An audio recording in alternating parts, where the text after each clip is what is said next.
Ngayon ay ating ibida ang kwento ng lalaking hindi sumuko na alamin ang katotohanan sa likod ng pagpanaw ng kanyang asawa. Nakaupo si Rob sa tabi ng bintana, lumilipad ang isip at nakatitig lamang sa isang banda. Ngayon ang ika-1 taon mula nang pumanaw ang kanyang minamahal na asawa na si Celine at hindi pa rin siya makapaniwala. Isang biglaang pagpalya ng puso ang tumapo sa buhay ng babae at naging isang tunay na trahedya para kay Rob. Ang mga alaala ang hindi nagbibigay sa kanya ng kapayapaan at sa bawat pagkakataon ay dinadala siya pabalik sa masayang panahon noong sila ay magkasama. Nakilala ni Rob si Celine pagkatapos niyang graduate sa isang medical school. Ang pagkakakilala nila sa parke ang nagpabago ng takbo ng buhay ng binata. Si Celine ay nagmula sa isang probinsya at nangarap na maging matagumpay sa lungsod. Nangarap siyang maging isang fashion designer. Nagtatrabaho siya bilang isang mananahi at umupa ng maliit na apartment sa lungsod. Natunaw ang puso ni Rob dahil sa kabutihan, lambing at tunay na sinseridad ng probinsyanang kagandahan. Nag-usap lamang sila ng 1 linggo, ngunit si Rob ay umibig na parang bata at napagtanto na si Celine lamang ang pumapasok sa kanyang isipan. Matapos ang ilang pagkikita ay inalok na niya ito ng kasal. Ang mag-asawa ay namuhay ng may buong pagmamahalan sa loob lamang ng 8 taon. Ang tanging nagpalungkot lamang sa kanila ay ang kawalan ng anak. At ang sanhi ng kanilang pagkabaog ay nanatiling hindi matukoy hanggang sa huli. Katatapos lamang ng kasalan, nag-usap na sila tungkol sa pagkakaroon ng 2 o 3 anak, subalit hindi ito nangyari. Sa kabila ng lahat, hindi nawala ng pag-asa sina Celine at Rob. Ang mga pagsusuri at paggamot sa mga klinika ay hindi nagbigay ng resulta. Nangarap din sila ng sariling bahay na malawak at maginhawa sa tabi ng lawa. Lahat ng pag-asa at pangarap ay naglaho ng tumigil ang puso ni Celine. Sa kasamaang palad, wala noon sa bahay si Rob maging sa buong lungsod. Noong mga panahong iyon, si Rob ay nasa isang internship sa ibang bansa ng halos 1 taon. Hindi tumigil ang video calls ng kanyang asawa kahit isang araw. Ngunit ang distansya sa pagitan nila ay naglaro ng isang malupit na biro. Masakit isipin na hindi kailanman nagreklamo si Celine tungkol sa kanyang kalusugan. At sabi pa nga ng iba ay walang nagbabadya ng anumang problema. Sa pagpanaw ng kanyang asawa, tanging maiinit na alaala at mga larawan na kung saan sila nagtitigan ng may pagmamahalan ang naiwan kay Rob. Araw-araw niyang tinitingnan ang mga larawan sa kanyang cellphone at hindi nagsasawa sa mga ito. Matagal nang gusto ni Rob na gumawa ng malaking album ng kanilang larawan ni Celine tulad ng sa mga dating magagandang panahon. At sa wakas, ngayon ay nagpasya siyang simulan ito. Kinailangan niyang piliin ang mga pinakamagandang larawan para sa album. Binuksan ni Rob ang lumang laptop na gustong gamitin ni Celine at sinimulang mag-upload ng mga larawan mula sa kanyang cellphone patungo sa screen. Sa isang sulok ng screen, aksidente niyang napansin ang isang folder na pinangalan ng favorite moments na ginawa ng kanyang asawa. Laking gulat niya nang buksan niya ito, hindi pa niya nakita ang mga kuhang ito dati. Parang muling naramdaman ni Rob ang mga nakakaantig na sandali kung saan siya at si Celine ay nakuna ng larawan. "Salamat sa lahat, mahal," bulong ni Rob sa sarili. Bigla niyang napansin ang isang kakaibang kuha kung saan nakaupo ang kanyang asawa sa kama, hawak ang isang malaking laruan na kotse para sa bata. "Oh, hindi ko inaasahan ito. Wala kaming laruan ng mga bata kahit na talagang pinapangarap namin magkaroon ng anak. Siguro pumunta siya sa birthday ng anak ng kaibigan niya at bumili ng laruan para iregalo."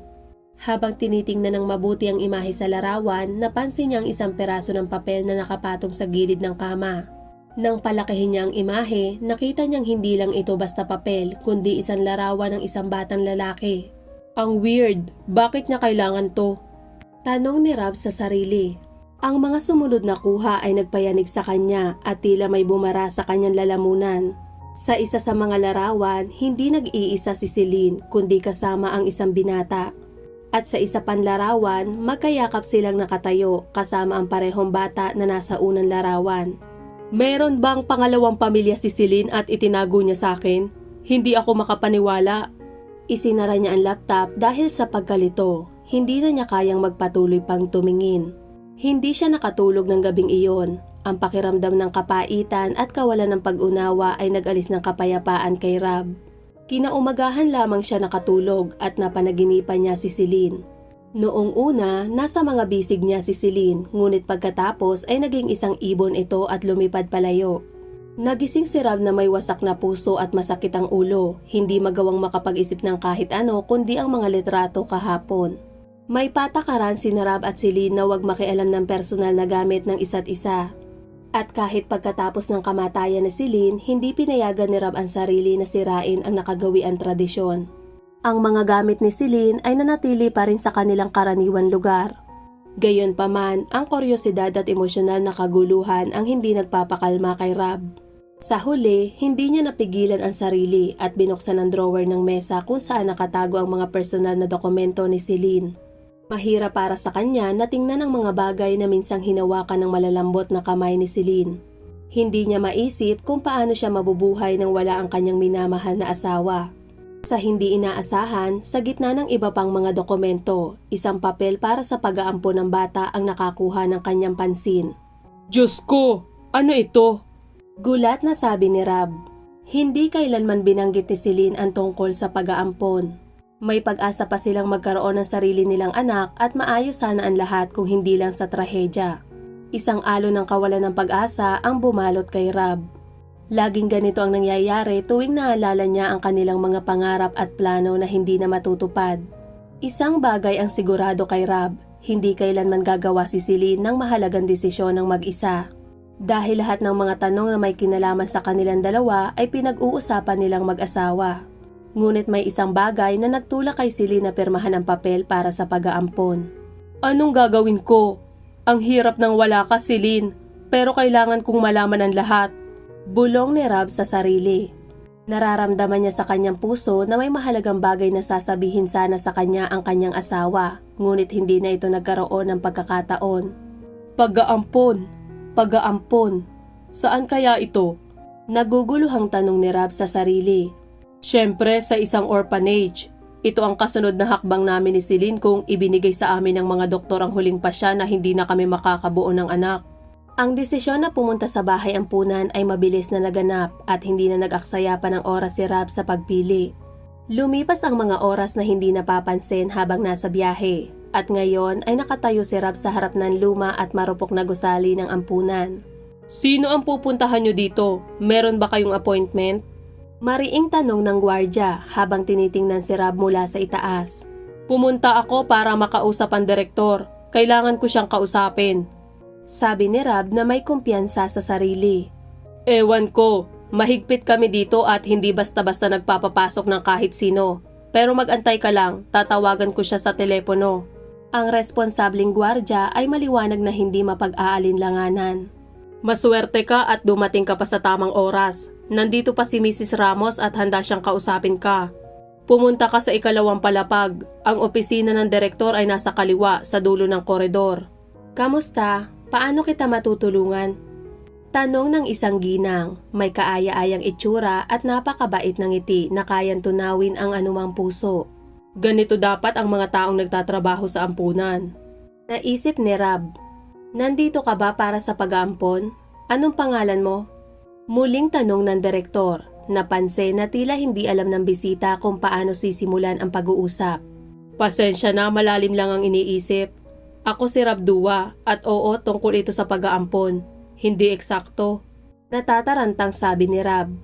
Pwede bang sabihin mo sa akin kung dumalaw ang asawa kong si Celine dito noong nakaraang taon? Tingnan natin, may mga listahan kami ng mga bisita sa aming archive. Paumanhin pero mukhang hindi siya dumalaw dito. Bagaman at maraming pag-aampon ang naproseso noong nakaraang taon, ay meron din namang isang nagdala dito. Sabi ni Mrs. Ramos na may makahulugang tono. Bakit? Kakaiba? Interesadong tanong ni Rob. Kasi isang babae na wala man lang paliwanag ang nagbigay ng 8 taong gulang na anak sa ampunan. Karaniwan, ang mga dinadala ditong bata ay natatanggap namin mula sa mga ospital, mga bata mula sa problemadong pamilya, o mga batang nawala ng mga magulang sa iba't ibang sitwasyon. Pero isang malusog na babae ang basta na lang nagbigay ng kanyang anak. Sa aking karanasan, halos unang beses na nangyari ang ganito. Oo, kung minsan ay may mga taong walang puso. Pagsang-ayon ni Rob sa kanyang isipan. Biglang bumukas ang pinto at isang payat na batang lalaki ang pumasok. Ang kanyang matinis na boses ay pumuno sa buong opisina. Mrs. Ramos, pwede po bang hindi ako lumabas ngayon? Pinipilit ako ng tutor ko pero wala akong oras. Kailangan ko pang tapusin ang aking project para sa kompetisyon. Sabi ng batang lalaki. Habang tinitingnan ni Rob ang bata ay para siyang nakuryente. Nakita na niya ang batang ito dati at kamakailan lamang. Diyos ko! Biglang naisip ni Rob. Ito ang batang nasa mga litrato ni Celine na tiningnan niya kahapon at dahilan ng pagpunta niya sa ampunan. Si Rob ay labis na naguguluhan sa kanyang isipan, kaya't hindi niya napansin ang batang lumapit sa kanya at tinitigan siya nito. Ikaw ba ang papa ko? Biglang tanong ng bata. Hindi inaasahan ni Rob ang ganoon tanong at tuluyang napatigil, hindi alam kung paano sasagot. Bobby, pumunta ka na sa kwarto mo. Hindi ka pwedeng makialam sa usapan ng mga matatanda. Sige, papayagan kitang laktawan ng paglalakad ngayong araw. Pagkarinig nito, ngumiti ang bata at mabilis na lumabas ng opisina. Huwag mo masyadong seryosohin. Ganyan talaga ang mga bata sa ampunan. Kahit ano pa ang edad nila, nangangarap silang magkaroon ng pamilya. Nakikita nila ang isang ama sa bawat lalaking dumarating at isang ina sa bawat babaeng pumapasok. At ang batang yun ay espesyal. Siya ang batang binanggit ko sa iyo kanina. Iniwan siya sa ampunan ng walang paliwanag. Namutla at natulala si Rob. Marami siyang tanong ngunit walang sagot. Sige, may naglagay ng batang ito sa ampunan. Pero anong kinalaman ng asawa ko dito? Paano ko aayusin ang gulong ito nang wala ka, Celine? Tanong ni Rob sa sarili. Anong nangyayari sa'yo? Gusto mo ba ng tubig? Napansin ni Mrs. Ramos ang pamumutla at pagkabalisa ni Rob. Hindi na kailangan. Ayos lang ako. Sabi ni Rob na pilit pinapakalma ang sarili. Pakiusap, pwede mo bang sabihin sa akin kung ano ang pangalan ng babaeng nagbigay kay Bobby dito? Mahalagang malaman ko. Tiningnan ng direktor si Rob na may pagtataka. Hindi niya maintindihan kung bakit pumunta ito sa ampunan at ano ang gustong malaman. Hindi siya dapat basta-bastang magbibigay ng kompedensyal na impormasyon, ngunit napansin niya ang sarili na ayaw niyang tumanggi kay Rob. Kitang-kita sa mga mata nito ang hindi maipaliwanag na kalungkutan, kaya't si Mrs. Ramos ay simpleng tumango bilang pagsang-ayon. Okay, hayaan mong tingnan ko. Nahanap ko na. Ang babaeng nagsulat para ipaampon si Bobby ay nagngangalang Jody Altamirano. Jody? Tanong ni Rob na hindi makapaniwala. Oo, kilala mo ba siya? Tanong ni Mrs. Ramos. Hindi ko siya kilala. Agad na sagot ni Rob, ngunit nagsisinungaling siya. Siyempre, kilala niya si Jody. Ito ang kanyang naging kasintahan bago niya nakilala si Celine. Si Jody ang unang nakapansin kay Rob sa kolehiyo at umibig. Si Rob naman ay nadala lang at wala ng iba. Hindi niya mahal si Jody at alam iyon ng dalaga, ngunit ayaw nitong maniwala. Sinubukan nito ang lahat ng paraan para makuha ang pagmamahal ng lalaking gusto niya. Rob, busy ka ba ngayong gabi? Baka pwede tayong manood ng sine o pumunta sa isang cafe. At sa weekend naman, pwede tayong pumunta sa probinsya. May masayang pagtitipon doon. Ano sa tingin mo? Umaasang tanong ni Jody. Noong una, binaliwala lang ni Rob si Jody na parang isang sagabal na langaw. Ngunit isang araw, nagsawa na siya at pumayag sa mga mungkahi ng dalaga para lang may mapaglibangan. Sa kalaunan, nakilala ni Rob si Celine at nainlove siya ng husto hanggang sa tuluyan na niyang nakalimutan si Jody. Hindi sumuko si Jody at gumawa ng maraming paraan para maibalik sa kanya si Rob, subalit ang lahat ng iyon ay walang saysay. Ayaw nang marinig ni Rob ang kahit na ano mula kay Jody. Nang malaman ni Jody na ikakasal na si Rob, nabaliw siya sa galit at sumigaw. Pagsisisihan mo yan ng husto! Hindi ka magiging masaya kahit kailan! Ilang araw matapos iyon, nawala si Jody sa buhay ni Rob. Tuwang-tuwa si Rob at agad na nakalimutan si Jody, lalo na at mayroon na siyang bagong buhay kasama ang kanyang minamahal na si Celine. At ngayon, makalipas ang ilang taon, biglang sumilay sa isipan ni Rob ang mga pangyayari sa kanila ni Jody, lalo na ang mga huling salita nito. Nagmadali siyang lumabas ng ampunan na parang nababad sa kumukulong tubig, puno ng mga iniisip na hindi niya maayos. Nanginig si Rob dahil bihira lamang maging tumpak ang mga hula. Ang walang kabuluhang kamatayan ni Celine at ang mga litrato nito kasama ang anak ni Jody na ibinigay sa ampunan, Ang mga bagay na hindi matigil-tigil sa kanyang isipan kahit anong gawin niya. Hindi makapaniwala si Rob o makabuo ng koneksyon sa mga nangyari. Subalit isang bagay ang tiyak niya, ito ay kailangan niyang mahanap si Jody. Natitiyak niya na ito ang solusyon sa mga tanong. Naaalala pa rin niya ang address ni Jody. Madali niyang nahanap ang lumang palapag na gusali na hindi niya binibisita ng halos isang dekada. Matapos ang malakas na doorbell, bumukas ang pinto at isang babaeng nasa katamtamang gulang ang lumabas na ikinagulat ni Rob. Sino ang hinahanap mo? Nandito ba si Jody Altamirano? Dati siyang nakatira dito. Hindi ko kilala ang sinasabi mo, pasensya na. Sagot ng babae na nakita ang desperasyon sa mukha ni Rob. Hintay ka lang, tatanungin ko ang asawa ko baka alam niya. Alex, may kilala ka bang Jody Altamirano? At isang boses ng lalaki ang narinig mula sa loob. Oh, Kate, nakalimutan mo ba? Binili natin ang apartment na to kay Jody Altamirano noong nakaraang taon. Sino ba ang nagtatanong? Wala, kung sino lang. Sagot ng babae. Tinitingnan si Rob habang nagtatatakbo pababa ng hagdan. Sa labas, umupo si Rob sa isang upuan. Hinawakan niya ang kanyang ulo na tila umuugong dahil sa mga pangyayaring naganap ngayong araw. Wala na. Saan ko hahanapin si Jody ngayon? Baka wala naman talagang kailangang hanapin para malaman, para ibalik ang nakaraan. Bakit ba hindi na lang bumalik si Celine? Siguro ito na nga ang kailangang gawin? Malungkot na iniisip ni Rob. Maaga pang nakabalik si Rob sa bahay. Ang masayang tawa pa rin ni Celine ang maririnig dito. Ang bahay ay puno ng kaginhawahan, init at kaligayahan. Ngunit ngayon, ang kulay abo na pader at kisame ang nagpapabigat kay Rob. Mahina siyang bumagsak sa sofa at agad na nakatulog. Lumitaw muli si Celine sa panaginip ni Rob. Naglalakad sila patungo sa isa't isa. Napakaganda ni Celine sa kanyang mahabang asul na damit. Naglalakad sa isang parang na puno ng mga bulaklak. Hinawakan niya ang kamay ng isang batang lalaki. Pagdating ni Celine kay Rob, bumulong lamang siya ng mga salitang "Huwag kang susuko." At pagkatapos, nawala ito at naging bulaklak sa parang. Pagkatapos magising, sinabi ni Rob sa kanyang sarili, "Hindi ako susuko, pangako yan, at alam ko na kung anong gagawin." Naaalala niya ang dating kaklase na si Lucas na pangarap maging pulis mula pa noong bata pa sila. At ngayon ay isang detective sa mga espesyal na kaso. Nakita niya ang isang tanda sa pintuan ng opisina kung saan pumunta si Rob. Hindi para sa serbisyo, kundi para sa pagkakaibigan. Nilikom ni Lucas ang mga kinakailangang impormasyon na medyo nakakagulat. Sa halip na address ni Jody, natanggap niya ang impormasyon tungkol sa kamatayan nito dahil sa cancer, mga 1 taon na ang nakakaraan.